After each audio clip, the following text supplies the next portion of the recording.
खिलौने कभी हमें हंसाते हैं, कभी रुला देते हैं और उम्र के साथ साथ बस एक किस्सा बन के रह जाते हैं। पर क्या आपने कभी ये सोचा है कि शायद आपका कोई खिलौना कुछ राज छुपाए बैठा है? कुछ ऐसे राज जो सिर्फ समय के साथ बाहर आते हैं। शायद डेमी ने भी ऐसा कुछ कभी नहीं सोचा था। लंदन की गलियों में पैदा हुई डेमी 25 साल की यंग इंडिपेंडेंट लड़की थी जो एक मार्केटिंग फर्म में काम करती थी। उसका घर पुराने लंदन की एक बिल्डिंग के तीसरे मंजिल पर था। एक पुराना लेकिन मजबूत मकान। इस घर में डेमी की फैमिली तब शिफ्ट हुई थी जब डेमी केवल 11 साल की थी।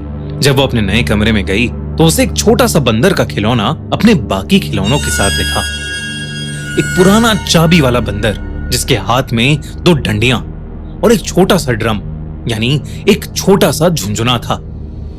उसकी नीली आंखें शीशे जैसी चमकदार थीं और चेहरे पर सिर्फ एक बड़ी सी मुस्कुराहट। 11 साल की डेमी के मन में उस बंदर को देखकर सिर्फ एक्साइटमेंट जगी। उसे लगा उसके पापा उसके लिए ये नया खिलौना लाए हैं। उसने उस बंदर को अपने हाथों में लिया और अपने पापा के पास जाकर उनके पैरों से लिपट गई। उसके पापा ने उसे प्यार से गोदी में उठाया तो वो पापा के गालों पर एक किस देकर बोली, नए खिलौने के लिए थैंक यू सो मच पापा। उसके पापा ने कंफ्यूजन से डेमी और उस बंदर को देखा पर तब शिफ्टिंग की अफरा तफरी ने उनका ध्यान खींच लिया। उन्होंने डेमी को कहा, बेटा जाके अपने कमरे में खेलो, यहाँ सब फर्नीचर इधर उधर हो रहा है, आपको चोट लग जाएगी। छोटी सी डेमी अपने कमरे में जाकर उस बंदर के साथ खेलने लगी। उसने उस बंदर में चाबी भरी पर कुछ नहीं हुआ। बंदर ने झुंझुना बजाया ही नहीं। डेमी के चंचल मन ने ज्यादा नहीं सोचा। वो अपनी गुड़िया के साथ खेलने में बिजी हो गई और वो बंदर एक कोने में पड़ा रहा। उस रात जब डेमी सो रही थी तो बीच रात उसकी आंख झुंझुने की आवाज से खुली। लेकिन डेमी ने उस पर ज्यादा ध्यान नहीं दिया और वो अपने सपनों की दुनिया में वापस चली गई। पर अगली सुबह जब वो उठी तो उसके पापा चल बसे थे। डेमी की मां ने रोते हुए उसे बताया कि उसके पापा को हार्ट अटैक आया था।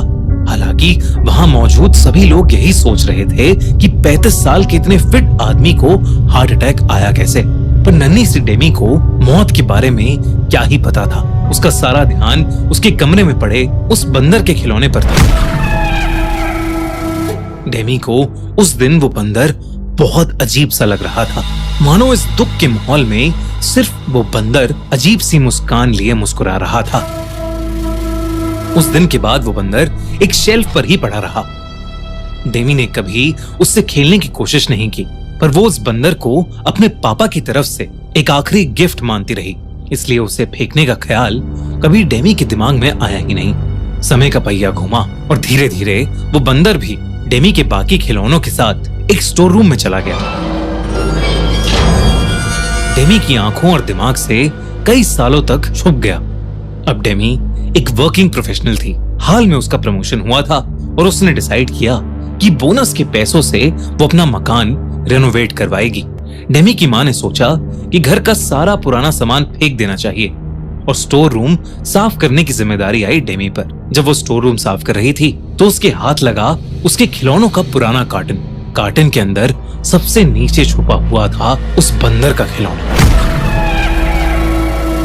जैसे ही उसने उस बंदर को उठाया, एक ठंडा सा झटका उसके हाथों से दिमाग तक पहुंच गया। बंदर का वो खिलौना ठंडा पड़ा था, जैसे किसी ने अभी अभी उसे बर्फ से निकाला हो। डेमी उसे देखकर हैरान थी। उसकी सारी पुरानी यादें वापस आ रही थीं। तभी अचानक उस बंदर के हाथ से झुंझुना बज उठा। सेम के डेमी के हाथ से वो बंदर छूट गया। ज्यादा ना सोचते हुए डेमी ने उसे वापस कार्टन में रखा और अपनी मां से कहा कि इस कार्टन को उनकी मेड के बच्चों को दे दें, बच्चे खेल लेंगे उन खिलौनों से। लेकिन तभी डेमी का फोन बजा। उसकी बेस्ट फ्रेंड सिमोन का एक्सीडेंट हो गया था। डेमी सब कुछ वैसे ही छोड़कर हॉस्पिटल भागी। सिमोन कोमा में थी और डॉक्टर्स ने उम्मीद छोड़ दी थी। ये सुनकर डेमी का दिल सुन पड़ गया था। उस रात जब वो हॉस्पिटल से वापस आई तो उसके बेड के पास वही बंदर पड़ा था, वैसे का वैसा झुंझुना, वैसे का वैसा झुंझुना हाथ में पकड़े हुए। उसने सोचा कि उसकी मां ने शायद वो बंदर कार्टन से निकालकर वापस रख दिया होगा। लेकिन तभी एक अजीब बात हुई। उसकी माँ ने उस बंदर को देखा और पूछा, ये बंदर कहाँ से मिला तुझे? मैंने तो इसे सालों पहले फेंक दिया था। बिल्कुल अच्छा नहीं लगता ये खिलौना मुझे। अपनी माँ की बात सुनकर डेमी की रगों में ठंडी लहर दौड़ गई। अगली कुछ रातों में चीजें और भी अजीब होने लगी। जब भी बंदर का झुंझुना बजता, कोई ना कोई बुरी खबर आती। पहले एक रिश्तेदार का देहांत हो गया, फिर सिमोन इस दुनिया से चली गई। उसने सोचा कि ये कैसा इत्तेफाक है, जब भी झुंझुना बजता मौत आती। डेमी एक पढ़ी लिखी लड़की थी जो अंधविश्वास में बिल्कुल नहीं मानती थी, पर न जाने क्यों डेमी को लगने लगा कि हर मौत की वजह वो बंदर का खिलौना था। डेमी ने हर तरीके से इससे छुटकारा पाने की कोशिश की। उसने बंदर को जलाने की कोशिश की, पर आग नहीं लगी। उसने उसे घर के बाहर फेंक दिया। लेकिन अगले दिन वो फिर से बेड के पास मिला। डेमी को ऐसा लग रहा था कि बंदर किसी बहुत भयानक अनजानी शक्ति से बंधा है। अपनी सारी नाकाम कोशिशों के बाद थक हार कर डेमी ने अपनी माँ को सब बताया। उसकी माँ को वो बंदर हमेशा से अजीब लगता था। वो कई बार उस बंदर को फेंक चुकी थी, पर हर बार वो बंदर डेमी के कमरे में मिलता। डेमी की माँ को लगता था कि डेमी बार बार उसे वापस ले आती थी, पर अब दोनों माँ बेटी को समझ आ गया था कि ये सब सिर्फ एक अजीब इत्तेफाक नहीं है। डेमी और उसकी माँ ने चर्च के एक प्रीस्ट को घर बुलाया और उन्हें सब कुछ बताया। जैसे ही उस प्रीस्ट ने उस बंदर को देखा, उसने चिल्ला के पूछा, ये कहां से आया आपके पास? डेमी ने घबराकर उस प्रीस्ट को बताया कि ये उसके पापा लाए थे। और तब उस प्रीस्ट ने बताया कि ये बंदर उसके पापा नहीं लाए थे, बल्कि ये बंदर इस घर से हमेशा से जुड़ा है। और ये बंदर कोई आम खिलौना नहीं है, बल्कि एक ऐसा खिलौना है जो भयानक रूप से श्रापित है और उस पर एक शैतान का वास है। उस प्रीस्ट ने बताया कि वो खिलौना उस घर से कभी नहीं जाएगा।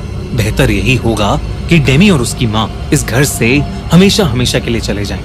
जब तक उन लोगों पर उस खिलौने का साया है, तब तक उनकी जिंदगियां इसके झुंझुने से जुड़ी हुई हैं। जब जब उसका झुंझुना बजेगा, तब तब किसी की मौत का फरमान लिखा जाएगा। दोनों माँ बेटी घबरा गए और उन्होंने उस प्रीस्ट की बात मान ली। लेकिन घर छोड़ने से पहले उस प्रीस्ट ने उस घर का एग्जॉर्सिज्म किया और उस बंदर के खिलौने को एक बक्से में डालकर उस बक्से को क्राइस्ट के लॉकेट से बांधकर ताला लगा दिया। अगली ही सुबह डेमी और उसकी माँ ने वो घर छोड़ दिया। फिर कुछ महीनों बाद उस घर में नए ओनर शिफ्ट हुए। उनका एक 8 साल का बेटा था, जिसे अपने कमरे में फिर से वही बंदर का खिलौना मिला और वो इस बार भी वैसे ही झुंझुना बजा रहा था।